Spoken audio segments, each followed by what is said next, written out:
अस्सलाम वालेकुम वरहमतुल्लाहि वबरकातुहू। नाज़रीन, उम्मीद है कि आप खैर आफियत से होंगे।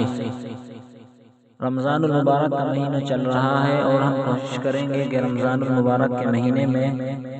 हर दिन किसी न किसी की नमाज तरावी आप हज़रात के सामने पेश करें। तो आज हम ख़बरों की शुरुआत मौलाना अब्दुर्रहमान क़ासमी की तरावी में जो कुरान पढ़ रहे हैं उससे आगाज़ कर रहे हैं। समाअत फरमाएं। ولهم عذاب أليم بما كانوا يكذبون وإذا قيل لهم لا تفسدوا في الأرض قالوا إنما نحن مصلحون ألا إنهم هم المفسدون ولكن لا يشعرون وإذا قيل لهم آمنوا كما آمن الناس قالوا أنؤمن كما آمن السفهاء ألا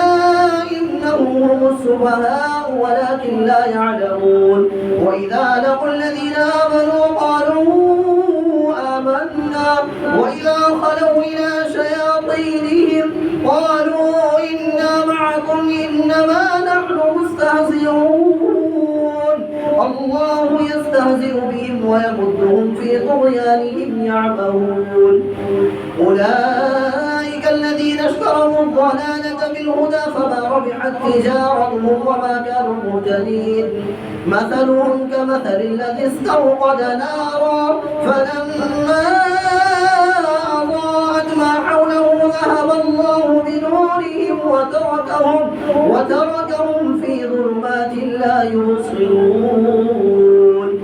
صم بكم عمي فهم لا يرجعون أو كصيب من السماء فيه ظلمات ورعد وبرق يجعلون أصابعهم في آذانهم من الصواعق حذر الموت والله محيط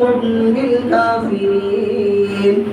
يكاد البرق يخطف أبصارهم كلما أضاء لهم مشوا فيه وإذا